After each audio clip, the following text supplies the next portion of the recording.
नमस्कार, मैं हूं निवेदिता। भारत में सांप्रदायिक भावनाओं को भड़काने और गैर कानूनी गतिविधियों को अंजाम देने के आरोप के चलते कार्रवाई का सामना कर रहा जाकिर नाइक भले ही जांच शुरू होते ही भाग खड़ा हुआ हो, लेकिन अभी भी भारत को इंतजार है कि भगौड़े जाकिर नाइक को कैसे भी मलेशिया से भारत वापस लाया जाए और फिर उस पर कार्रवाई का डंडा चलाया जाए। एनआईए के अधिकारियों के मुताबिक नाइक पिछले 3 साल से मलेशिया में रह रहा है। भारत में उसके भाषण पीस टीवी पर प्रसारित किए जाते थे, जिस पर प्रतिबंध लगा दिया गया है। जाकिर नाइक ने फिर एक बार भारत के खिलाफ अपने मन के जहर को दुनिया के सामने उगला है।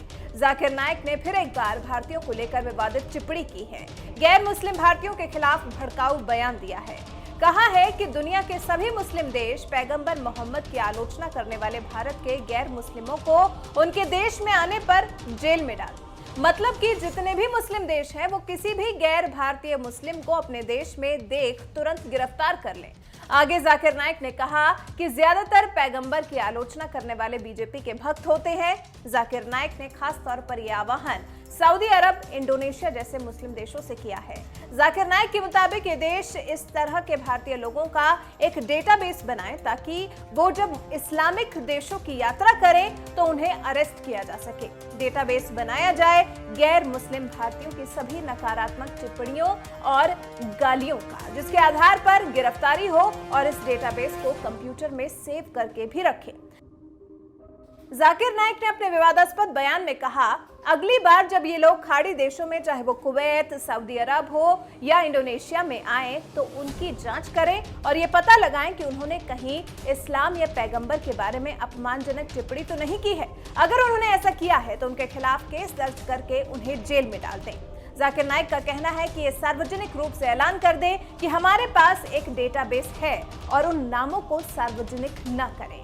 जैसे ही ये लोग आए उन्हें अरेस्ट कर लें। नाइक ने कहा कि मेरा विश्वास करें, ज्यादातर लोग बीजेपी भक्त हैं और इस्लाम तथा मुस्लिमों के खिलाफ जहर फैला रहे हैं और इससे वो डर जाएंगे। जाकिर नाइक का नाम साल 2016 में हुए बम धमाकों में भी आया था।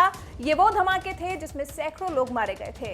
धमाकों में शामिल एक आरोपी ने स्वीकार किया था कि नाइक के भाषणों की वजह से वो ये घिनौना काम करने के लिए प्रेरित हुआ। जाकिर नाइक के खिलाफ जांच कर रही नेशनल इन्वेस्टिगेशन एजेंसी के अधिकारियों के मुताबिक नाइक पिछले 3 साल से मलेशिया में रह रहा है। अभी फिलहाल उसको भारत लाने के प्रयास जारी हैं। आपको बता दें, ब्रिटेन और कनाडा ने जाकिर नाइक को वीजा देने से इनकार कर दिया था, जिसके बाद मलेशिया ने उसे स्थायी नागरिकता दी। जाकिर नाइक के एनजीओ इस्लामिक रिसर्च फाउंडेशन ने साल 2007 से 2011 के बीच मुंबई में पीस कॉन्फ्रेंस का भी आयोजन किया था।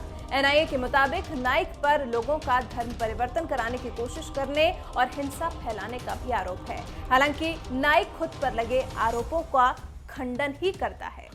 एनआईए का पक्का इरादा है कि जब तक वो जाकिर नाइक को भारत वापस लाकर गिरफ्तार नहीं कर लेती, तब तक वो चैन से नहीं बैठेगी। देखते हैं कि जाकिर नाइक के भारतीयों के खिलाफ एक और विवादित बयान के बाद अब जाकिर नाइक पर और पुख्ता तौर पर शिकंजा कसने के लिए क्या एक्शन लिया जाता है।